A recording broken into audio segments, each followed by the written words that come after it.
All right. So we're going to skip over some of this. And first we will begin by making sure that everything is big enough for y'all to read. Is that readable? Okay. Don't want to load that. And we don't care about that. It's too real. Okay, it's too big, too big. All right. So my name is Josh Freeman. I work for Grok Interactive. We write software all day long, and we really like it. So what I'm going to talk to you about today is test-driven development, and really more specifically, unit testing with PHP. I think the majority of people here are PHP, so I'm going to skip the Ruby. So with test-driven development, there's the canonical workflow of red, green, refactor. So the first thing that you must do is write a failing test before you can write a line of production code. And not compiling, which in our case would be not having a class or method defined, it also counts as a failing test. So you have to write a failing test before you can write any actual production code. Then you write the minimum amount of code in order to make that test pass, and then you refactor. And then you do this over and over again. And this is very quick, very iterative process. Now, there's a lot of confusion and uncertainty when you talk about TDD. There's lots of terms and acronyms and different ways to think and approach test-driven development. And when you hear test-driven development versus behavior-driven development, the only difference really is semantics. The core idea is that you have specifications that test your software that you have written beforehand. And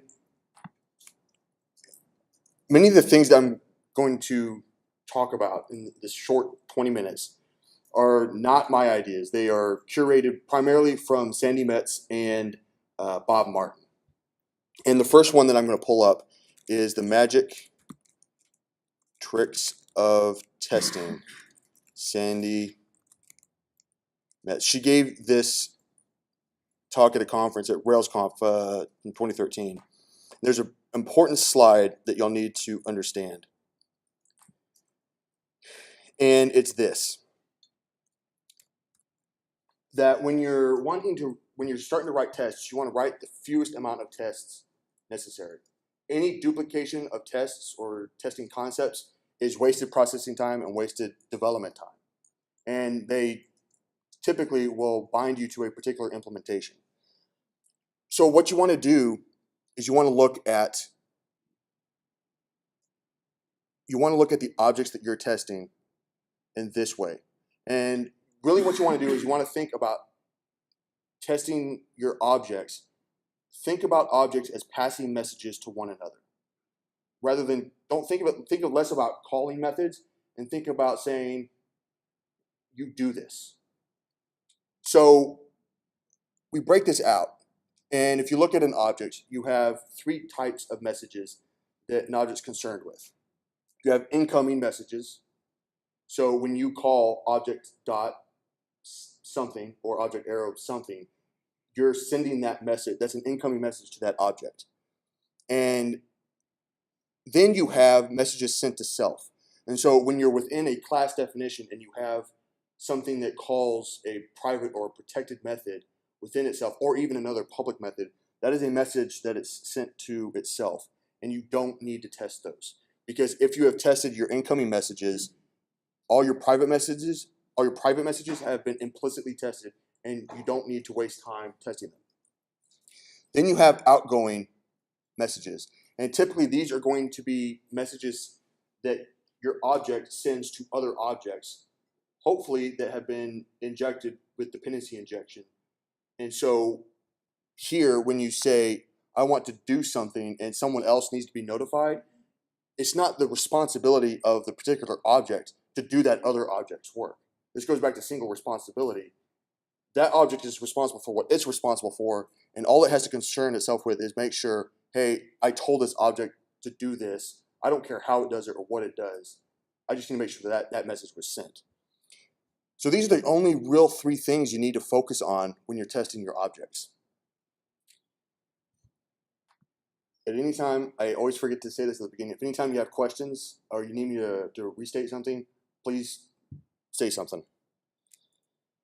So, with PHPSpec, this is your composer.json that you're going to set up. This is the bare minimum that you're going to need to set up a some sort of library code that you want to have tested. And the two important lines here are your PHPSpec dependency and then your auto loading. Set up PSR from now on until the end of time. Use PSR4 auto loading in PHP. It makes the organization of your software much easier, and it takes away all that thinking for you. Going back to plans, well, the plan is organize them with namespaces and organize them in the directory structure that PSR4 specifies. It makes it a whole lot easier to keep track of things when this is taken care of for you. I have to say that I love Ruby. Ruby is an awesome language, and it's a lot of fun to write. Their auto loading is not nearly as robust as PHP, and this is the reason. PHP has this one figured out. So when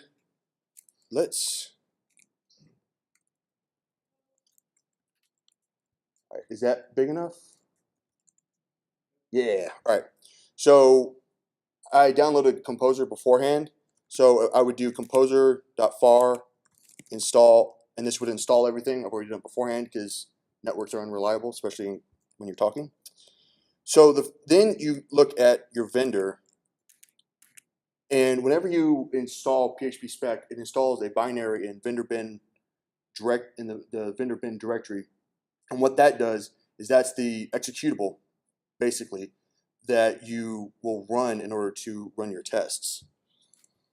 And so when I call this, it's just like running a command line tool of any other type. So what I'm going to do is I'm going to alias this so I don't have to type this each time.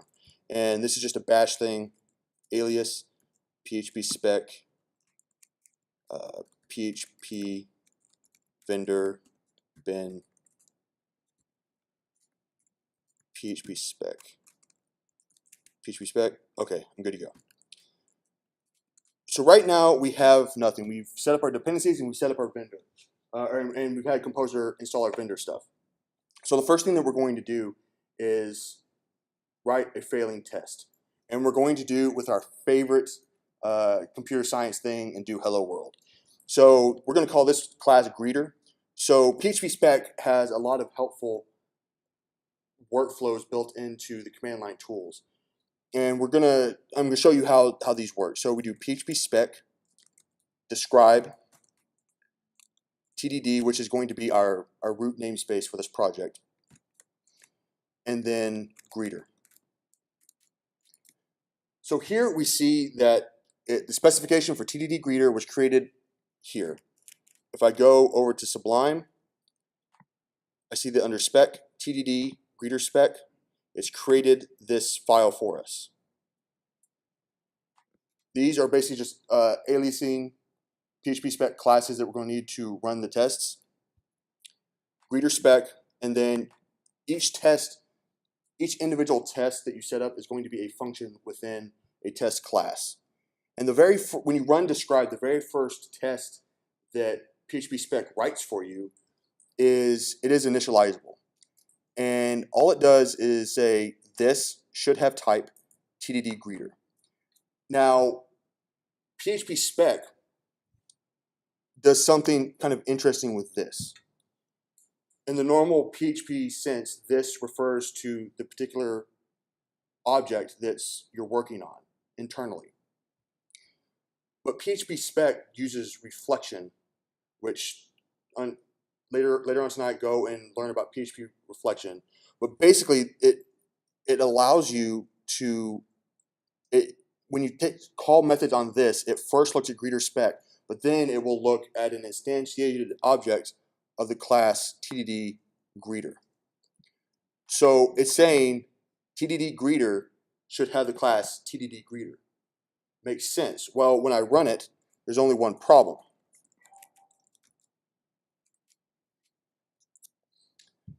class TDD greeter does not exist. Back to our red-green refactor rules, not compiling is failing. And for our case of a dynamic language, not having the constants available to us counts the same. So it doesn't exist. Now, PHPSpec does a lot of helpful things, and this is one of the best ones it does, is when you ask for something that doesn't exist, it offers to create it for you. Yes, we do that because nobody likes typing. It creates that file for us, and then it reruns it, and we see that our classes are now green. So let's go back to Sublime, and let's look at our directory and see what's happened. It's created this class for us. So when it instantiates this object, class greeter, it says it should have the type TDD greeter. Yes, it does. So we're done. So now the next step, let's write a new test. Function, it says hello world. This hello world should return hello world. So this hello world, what that does is that's calling the method on an object instantiated from the greeter class. And back to the specification style of writing tests, by using things like should or will or then, it's supposed to, this is the behavior-driven style methodology of testing, and what you're trying to do is specify the end result or the outcome of a particular operation and not really at all concern yourself with how it's being done. And writing your tests this way with this kind of language helps encourage that mindset. Always write your tests to the interface you're trying to write, not the implementation. If you write your tests to the interface, you can then change the internals of a class and not have your tests break. And we're going to show it with this class in a few more minutes. So when I call hello world on the greeter class, it should return hello world. Let's run that. Well, the first thing that happens is the method hello world is not found. Do you want me to create it for you? Yes, I do, because I don't want to type. So then it runs the tests again for me.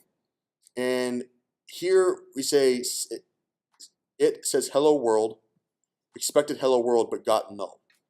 That makes sense because if we look at here, it's a void return, so implicitly it's going to return null on us. So here comes the next part of test-driven development is you write the minimum amount of code required in order to make it pass. Here, that means return hello world. And now it passes. So let's go to the next step.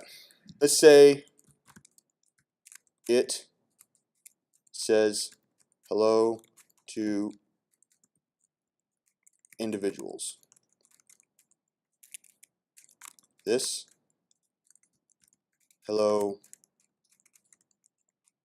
Ben should return hello Ben. Yeah, how you doing? Do you want me to create hello for you? Yes, I do, because I don't want to type it. Okay, this fails. That makes sense. So we go over here. Now, what do I write here? Say again? Return hello Ben. The minimum amount required in order to make it pass.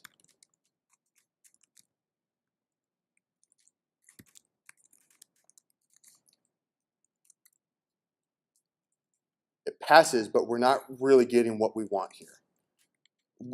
Intellectually, we understand that this is wrong. So let's add another example to this. Now, there's some schools of thought that say there should only be one example per test. When you're testing a particular feature, I go back and forth on it, but I'm not as strict about one example per test because if you're testing the same feature, I would say those examples should belong with that particular test. Your mileage may vary, and it kind of depends on where you find yourself at that particular moment. So, hello, Nick. Oops. Made me too hard. Nick. So I run this, and it expects hello, Nick, but got hello, Ben. Now we know that's wrong. So here what we're going to do is first rename this argument from argument 1 to name, because argument 1 is a terrible name for an argument. And we're going to use interpolation.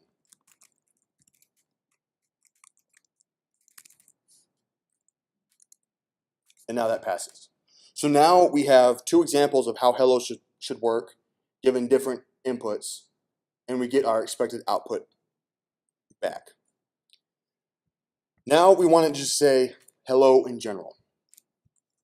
Function, it says hello. This hello should return hello. The first thing that's going to happen is an argument error, because as we've defined the class, it expects an argument and we're not passing one in. So the first thing we need to do is provide a default, the bare minimum we need to make it pass, which would be this. So we make that test pass. Now we get to the next part of this failing test, which is the hello, we're getting the wrong thing back from hello. So the first thing that we probably think to do is, if name is empty, we're going to just return hello, otherwise we're going to interpolate. That'd probably be the simplest thing off the top of our head we can do. If Sterling name is greater than 0,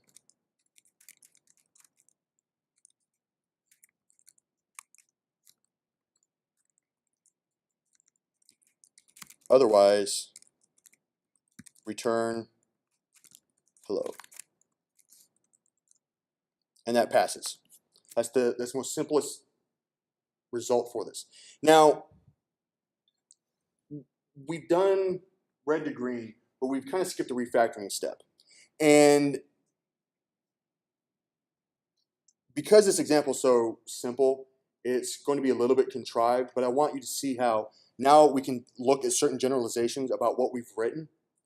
And because we have tests that we've built beforehand, because we've planned beforehand, now we can make changes to the code, and we can know that if we do something that makes it break, we can go back and get back to our previous state.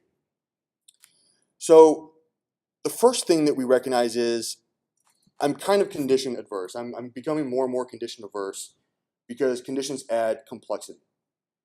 And really what's happening here is we just need to take out an empty set if there's nothing there. So what I want to do is do this. Return string replace. And I want to search to see if I get it right. I messed up twice in a row. Let's see if I get it right this time. So I want to replace this with that for hello name. So if name is empty, it's going to be comma, space, exclamation point. If that's empty, I just want to copy that string and replace it with a single exclamation point. I can rerun my tests, and it doesn't work at all. What did I miss? Ruby, you betray me. Semicolon.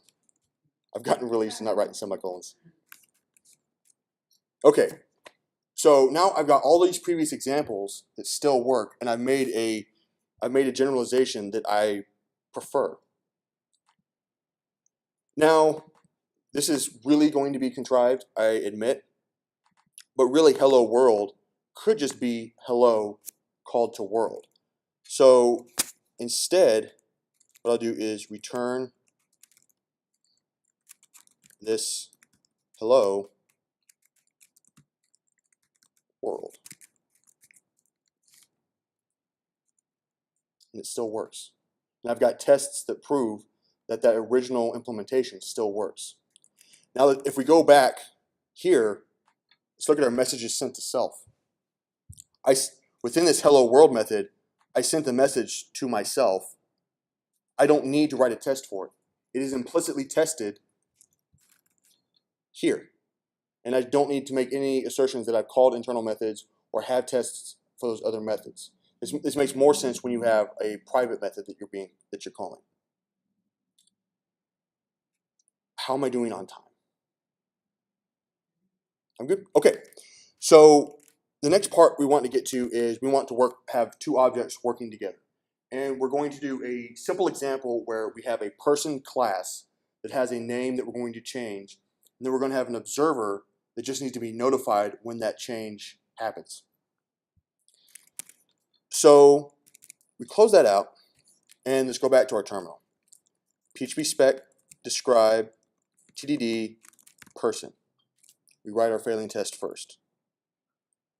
PHPSpec run. Create it for me? Yes. Person spec looks exactly the same as it did before. And then we have our person class. So we focused on a query because really all we were doing was incoming query messages. Here we're internal messages. Here now we're going to look at an incoming command and expectation. Now we need to go back to queries versus commands. Joseph Villafranca last WebDev did a pretty awesome presentation on CQRS, which is just separating commands from queries. And if you want more, talk to him about it. He would love to talk to you after the meetup about it. But basically, the general idea is that when you send a query, it should have a return value but not have any side effects. Nothing else about the world changes. No file system changes, no database changes, anything. On the other hand, a command has no return value. You do not ever rely on the return value, but it does make changes to the world view. And if you ever mix those two, you'll find yourself having a really, really hard time understanding what's going on when you're trying to get something and the values keep changing on you because you're making side effect changes. And really, this is a functional paradigm, and just do it. It makes your life so much easier. So here we're going to make assertions about direct public side effects. So the first thing we'll do is function it sets it gets a name. We need to do our query first. So this this get name should return Ryan. Yes. It fails. So let's go to our person. What's the simplest thing we can do? Well, let's just return Ryan. Return Ryan. There we go. That passes. So now the next thing we're going to do is it sets a name. This set name Joseph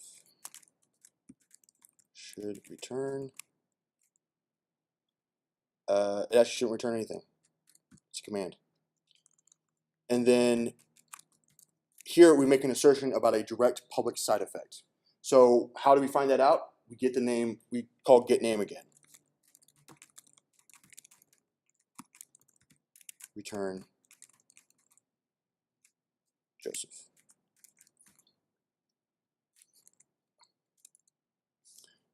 Create it for me. Okay, so now we've got a little bit of work to do. We know, obviously, that we need to work with some internal properties, and this isn't going to work anymore. So let's do private. That is not what I wanted. Okay, Command Z. There we go. Private. Boy, really wants me to do OpenSSL tonight. Name. And we'll do this name. This is going to fail. I expect Ryan, but got null. So I'm just going to provide a default. For now, at birth, everyone is Ryan. So that part still passes. Now we need to work on the set name. This name equals not argument 1, because that is a terrible name for an argument. Name. And that passes. So now in our matrix, we've done these areas, and we've asserted about a direct public side effects. Try to avoid asserting about direct public side effects a whole lot, because you tend to have a lot of unnecessary duplication of what should be obvious. Be careful with this. If you rely on this too much, you tend to get yourself into trouble. So now the last part of this matrix that we're going to talk about is expect to send. So we need to have an object that we expect to receive a message. So what I want is, I want an observer to say, hey, this person's name has changed. So the way you do this in PHPSpec, it notifies an observer about a name change. Now, I like really long method and variable names. I think that is important to do because it's more important to be explicit and understand exactly what the purpose of this class or method is than rather be implicit and try to figure it out by the context or what it's doing. Always prefer explicit over implicit. Now, for the person spec, we need to set up a person observer, a mock that we expect to receive a message. And I'm going to be a little hand wavy here because I'm running short on time. But it looks kind of like this. So person, we type in person observer, KB, observer, whoa. And you call something, this set name Denali, and then you make an assertion about something that has happened to your mock. So observer name changed to Denali should have been called. Now we've got a couple things. We got a lot to work to make this pass. So PHPSpec run notifies this collaborator does not exist. Well, no, it doesn't.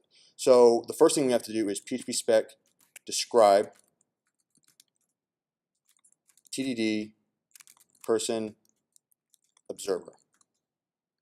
We run it. We create it for us. Okay.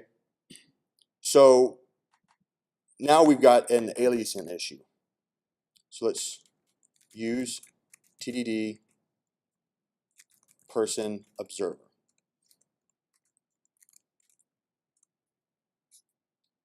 It notifies an observer about a name change. Method person observer name change to is not defined. So this is one of the neat things about mocks is if you try to call a method on a mock and you don't have the method defined on there, the problem people tend to find themselves in mocks is when you have API drift. The great thing about mocks is that you don't have to rely on the outside world. Unit testing is all about testing in isolation. So when you test an individual class or object, it doesn't know about the database. It doesn't know about the internet. It doesn't know about the file system. Its core behavior is controlled by itself, and it doesn't have to worry about those other dependencies. The problem is when you use mocks and you make assertions that a particular method is going to be called, and then you don't define it on that object and you make changes later on, If your mock and your actual implementation get out of sync, you're going to have tests that pass and an application that doesn't work. And that's bad news bears. That's one of the cool things about PHPSpec is when you're using mocking, it prevents you from doing this. It doesn't prevent, but it strongly encourages you not to do this. So now let's go back to our person observer spec.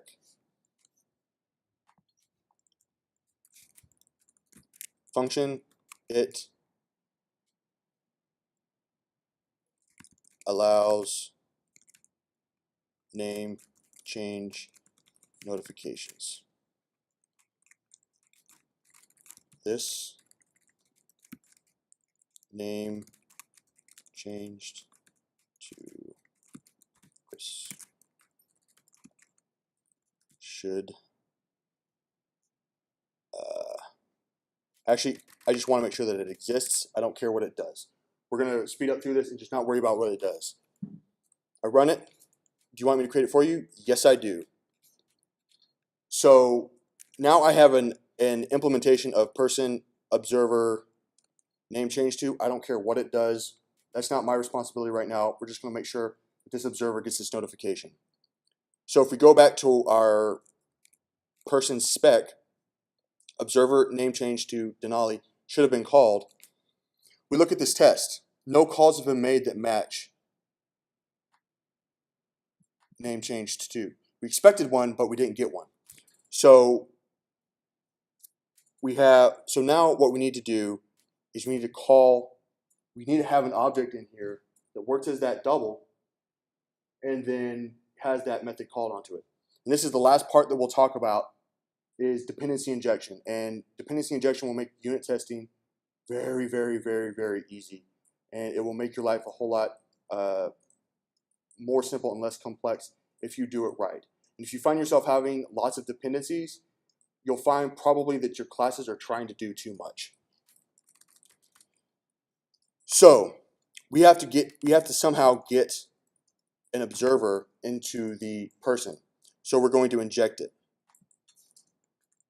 And you do it like this in PHPSpec. Function, let person observer,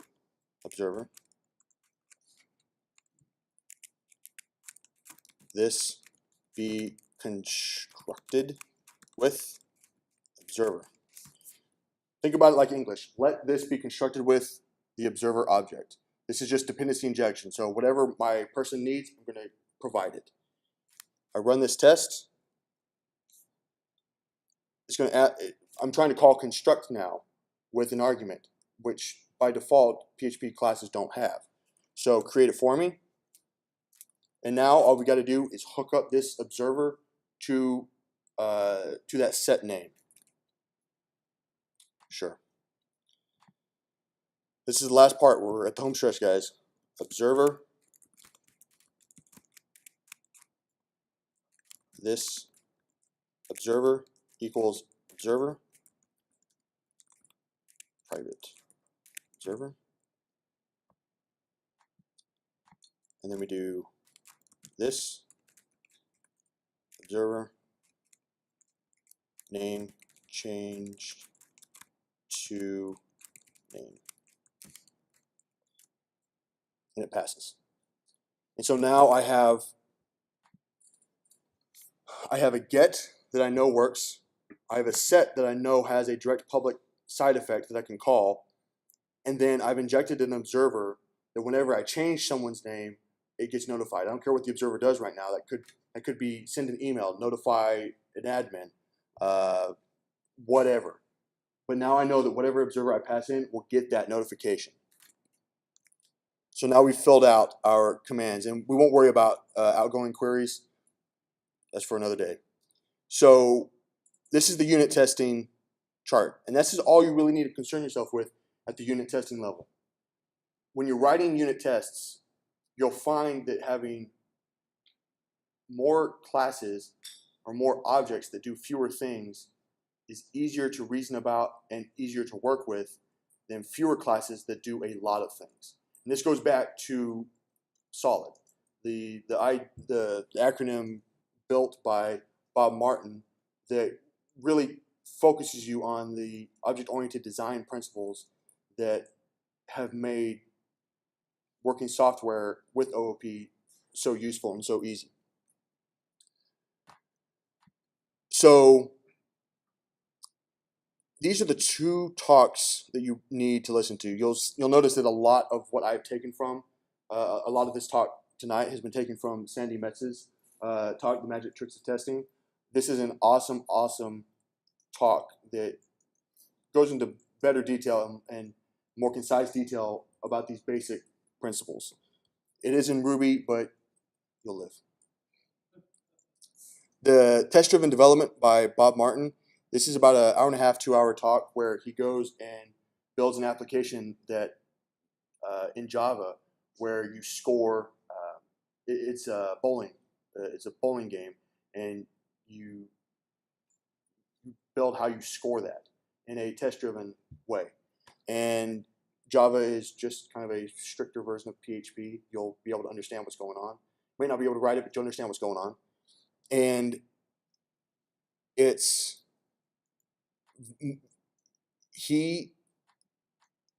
I agree with almost everything he says about testing. It's unprofessional to write tests. It's unprofessional not to write tests and just hope and pray. And if you don't have automated testing, you're going to have human testing. We know that human testing is unethical. So, also, totally his joke. But you'll find if you don't have automate, you have to test your application. And your users are going to find issues with it. If you don't, I mean, your users are clever. They'll find ways to screw up an application anyways. But they'll find more things wrong with your application if you don't have tests backing it. And then you're going to have someone that goes and clicks through your application anyways. Put more responsibility on having automated tests that run in milliseconds rather than having someone that clicks and spends hours of their life every day clicking through wireframes, making sure everything works correctly. That is unit testing in a nutshell. I gave a talk this Tuesday that was about 3 times as long. I can talk about this all night long, so I'm going to stop now. Does anyone have any questions before we adjourn? Yo, Mars. Did you originally test as the user in the way? So in the last PHP project I worked on, from the beginning I said, okay, we're going to write this with test-driven development. And the reason I have PHPSpec now instead of Behat or Codeception or PHP Unit is those frameworks are very hard to work with. They're hard to set up. They're cumbersome, and I found that, and also I didn't really understand testing as well back then. And so while I started with great intentions, it took me about 3 projects of trying test-driven development to really get into it and understand how it works. And you're going to be frustrated when you first start out. You're going to be frustrated. But the reason the PHP project started with tests, they weren't working, we abandoned them. About 4 or 5 months into the project, you now have about 5 developers on it working at the same time. The great thing about having tests, once you have hundreds or thousands or tens of thousands of tests, is now when I'm working over here and someone's working on an unrelated part of the application, if they make a change that breaks my part, we know that there's something going on that needs to be fixed. And you have guarantees against regression. Not guarantees, but really good assurances against regression. And we found that the way we had built our application did not lend itself to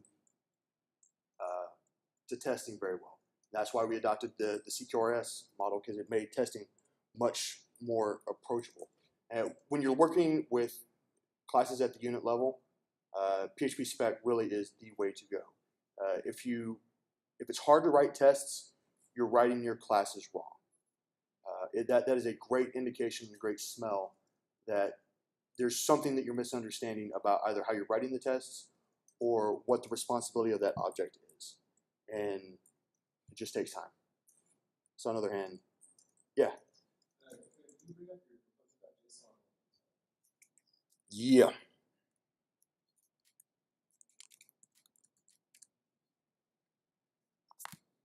Go to, most of y'all have Laravel sitting on your applications right now, or sitting on your boxes. Go look at your composer.json. It's going to be a whole lot bigger than this.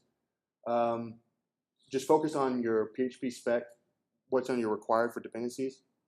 Here's a required. I have require right there. Really, PHPSpec should probably be under require-dev because you don't need to run tests on production. You need to do it in development. And then auto loading for your code guys, don't worry about that right now. Let Laravel take care of that for you. Oh yeah.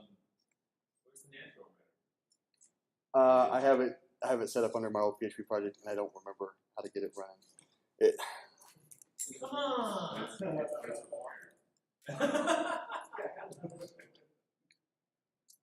Oh no! I just don't think I have it set up. I'm sorry, guys. I apologize. Well, maybe Cat. I'm sorry, guys.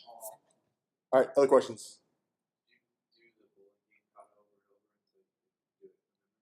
I did not do the bowling game. I watched someone much smarter than me do the bowling game. So